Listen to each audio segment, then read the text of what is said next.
Hey guys, welcome back. I believe this is episode 7, how to research your item before you list it. So if you've watched my other videos, you've signed up for eBay, you're ready to roll, you've purchased items or you have items that you've sourced and you're ready to list. In episode 6, I said slow down, don't list right away, start buying on eBay, get some experience, build up your feedback, watch that video if you haven't yet. And now you're ready to list. You're all excited, you watched all my videos, you've got a box full of stuff, you've got your digital camera, you're signed up, ready to roll. Of course, my advice is going to be wait. Don't do anything yet. You're not there yet. I know it's very exciting, and if you've never listed a single thing, you want to get going and you're anxious, I get that. But I'm going to teach you what to do that I didn't do when I first started selling on eBay. So first thing you're going to want to do is research your item. And I have lots of different items. I have tools, I have clothing, I have coffee mugs, I have glassware. I've got all kinds of stuff all over the place. Some people like to focus on one niche. Let's say you're really good at and you know everything there is to know about vintage postcards and you have thousands of them. That's great, because what I'm going to tell you next, you only have to do once or twice, a couple times, and that's it. If you diversify like I do, you're going to have to do this a lot. And that is research your item, what it is, before you list it. Because when you do list it, there's going to be a lot of questions that eBay is going to have on the item and specifics, not just the condition, but general specifics of the item. So I'm going to use an example of an item that I have right now on my eBay store, and that's a coffee mug. So I have this one right here, if you can see that. That is Harley Quinn from DC Comics. Kind of nice. I got this at a thrift store for like $2, and it retails, well, not retails, but sells used anywhere from $12 to $20 and everything in between. So this was a nice pickup. And it's very heavy and sturdy and strong. So this is what you need to do when you research something, whether it's a hand tool, whether it's a sweater, doesn't matter, vintage postcard, a book, it doesn't really matter. This applies to just about everything. First thing you have to do is research what it is that you have. This is a ceramic coffee mug. That's kind of obvious. I've seen them before, so I'm not new to that. If it's a weird hand tool or a plumbing supply that I don't know what it is, Google is the answer. But so far so good. I know that this is a coffee mug. So you're going to want to research what year was it made. That's easy. It's printed right on the bottom, 2012 or something like that. Anyways, the year is here. I'm not going to, there's a bunch of print. I'm not going to read all that. What year was your item manufactured? You might not know, but if you do know, if it's a new product still in the package, in the fine print somewhere, it should say what year it was made. If it's a vintage item, you're going to have to research online the general year. Like I have a Coke bottle, and maybe I'll put a picture of it right here. But I have a vintage Coke bottle that, of all the research, and you can go to the Coca-Cola collectors websites and forums and all that, there really is no specific exact year, but there is like a decade or circa 1910 to 1920. Same with ball mason jars. They have like a date range. But newer items like this will have an exact date. So what year was it made? The other thing you want to know is what country was it made. So this one is printed right on the bottom. That makes it easy. Other things, it's not so easy. But they should have a manufacturing country. China, of course, is probably half the stuff you find. If it's really vintage and really old, like I have these old Valentines, there is no country on there. You just don't know. You can research it, but worst case scenario, you'll just have to check unknown or put unknown. But the more information you can put in your listing and the more specifics, the better the results in the search that you'll get. eBay loves details and specifics. If you just say, I don't know, I don't know, I don't know on all these details, there is an algorithm and eBay doesn't like that, so you might get really low search results when people are looking for your item. There's another item called the MRN. It's a manufacturing number. It's similar to a serial number or an item number, but on eBay it'll say MRN, and that can be right above the UPC code on items, or it's just any number really. So this doesn't have, well actually it does. There's a big huge number at the bottom of this cup down here. Doesn't say MRN in front of it, but it's better than nothing. Just stick it on there if you don't have anything else.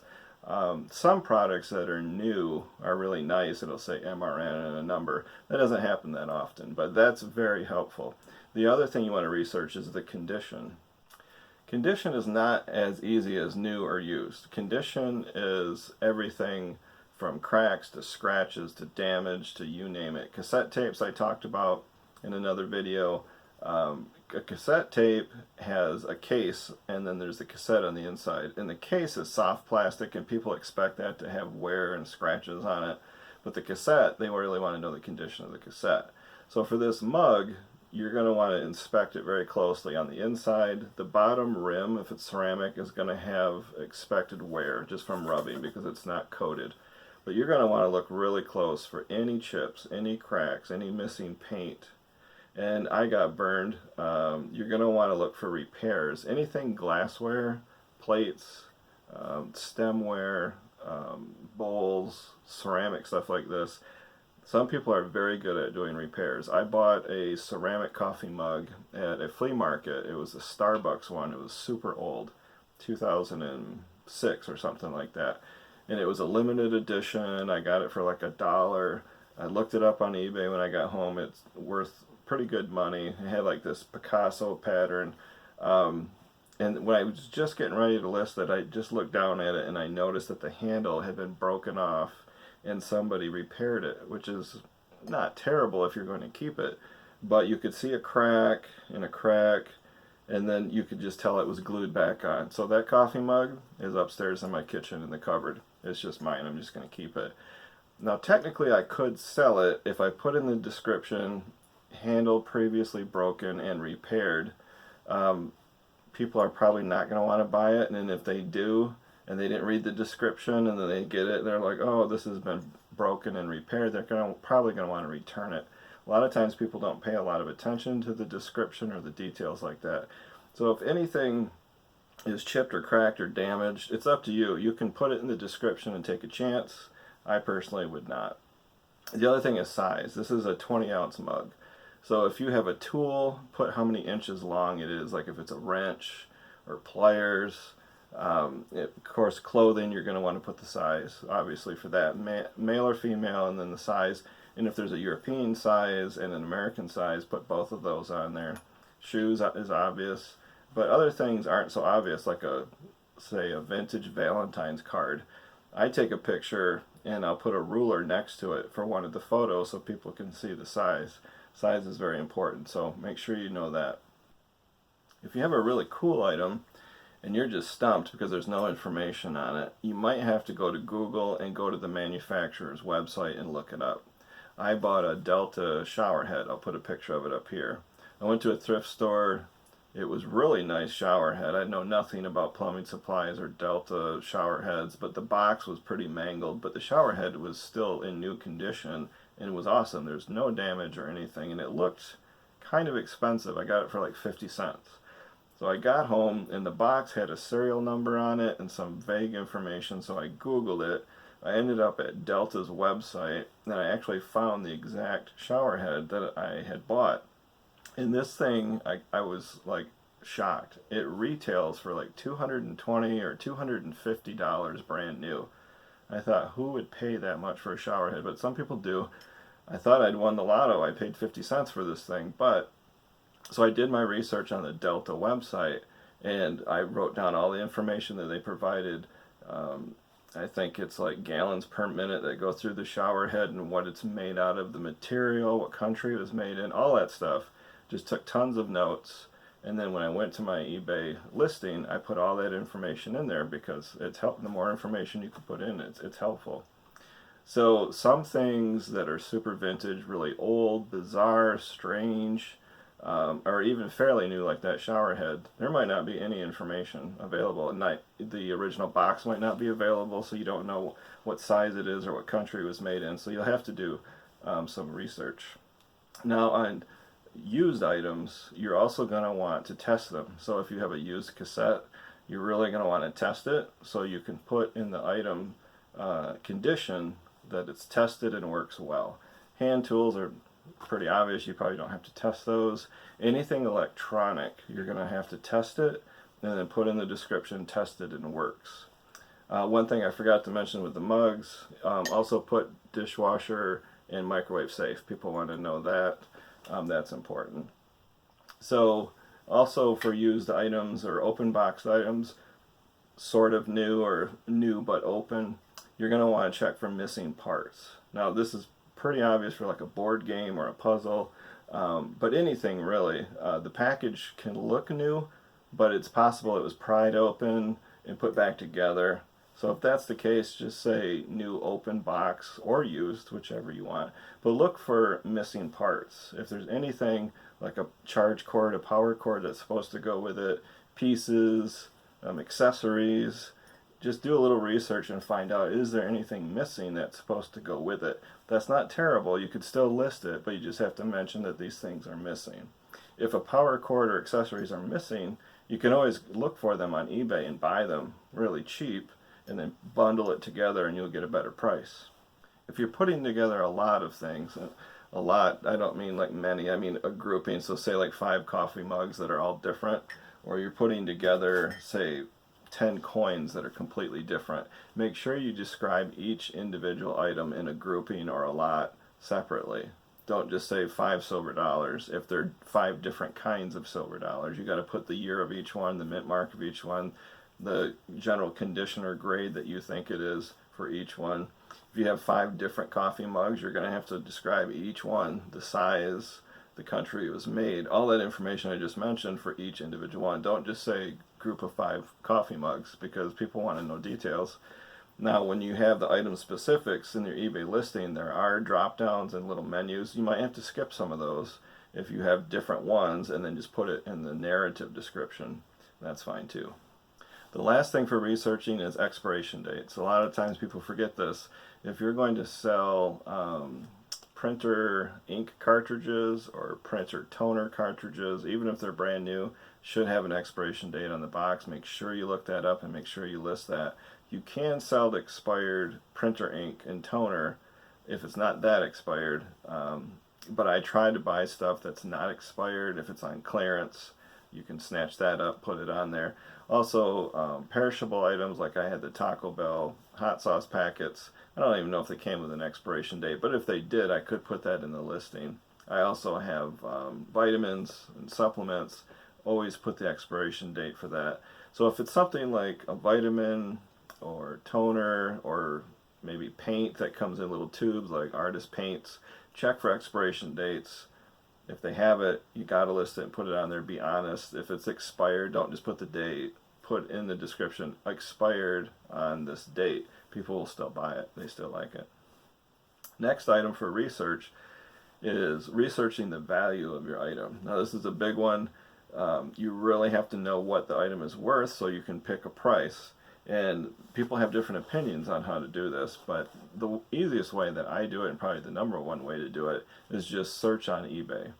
So you would go to the eBay website, and at the very top is a big search bar. So let's say you've got this mug, so you're going to put, this is Harley Quinn from DC Comics. So you would put Harley Quinn coffee mug 20 ounce and hit search.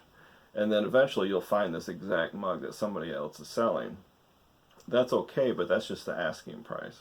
So you want to be a little bit more specific.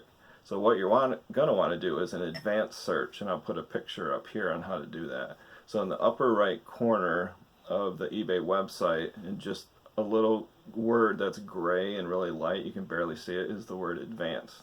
So you click that and you'll get a menu. It's called advanced search menu. And I'll put a picture maybe over here of that. So what you're going to do is, hopefully when you search this once, this will auto-populate what you searched. If not, you can just type it in again.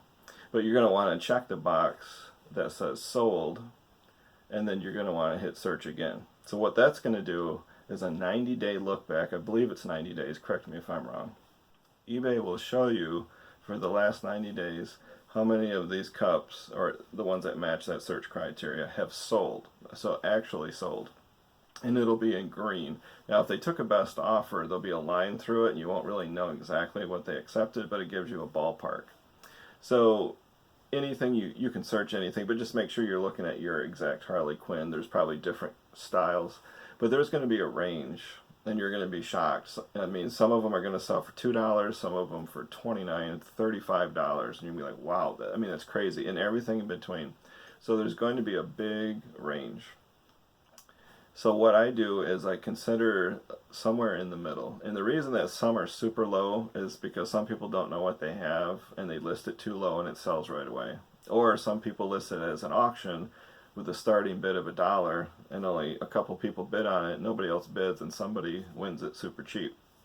If this sells for $39.99, that's kind of an aberration. It's a little rare, but they got lucky, somebody wanted it really bad, and it sold for that much. That doesn't mean yours is going to sell for that much.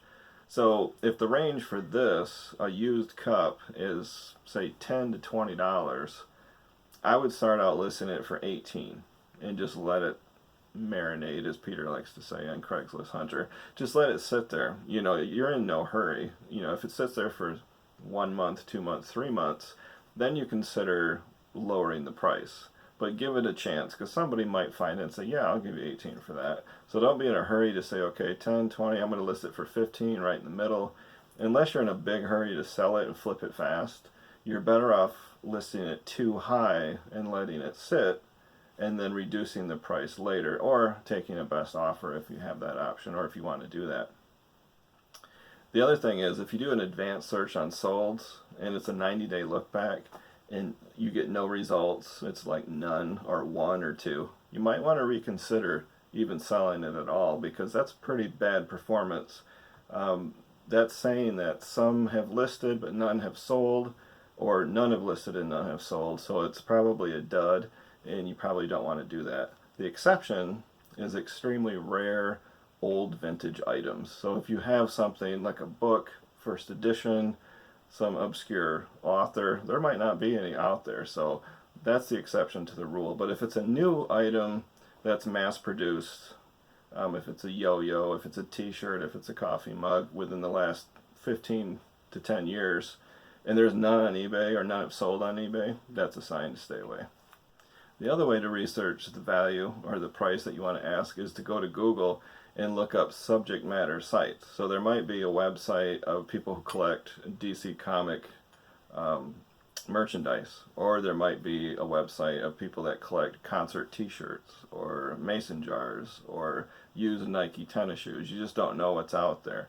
So those websites, they write about these products, and they grade these products, and they give a value to these products, especially trading cards, like sports trading cards or non-sports trading cards. There's just websites dedicated to the value, especially comic books, on the value and what to look for and what reduces the value and what's rare. So you can Google and do a little more research on that. The other place you can do is you can do a price check on Amazon.com.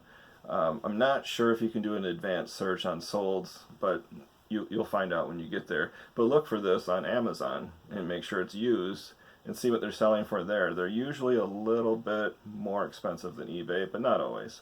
But that's an option. So when in doubt, price it higher if you're just not sure. If you're not having any luck researching the value of the price, just take a guess and list it too high. I mean, the worst case scenario is it doesn't sell and you have to reduce the price. The worst case scenario is you don't know what this is worth and you list it for $5.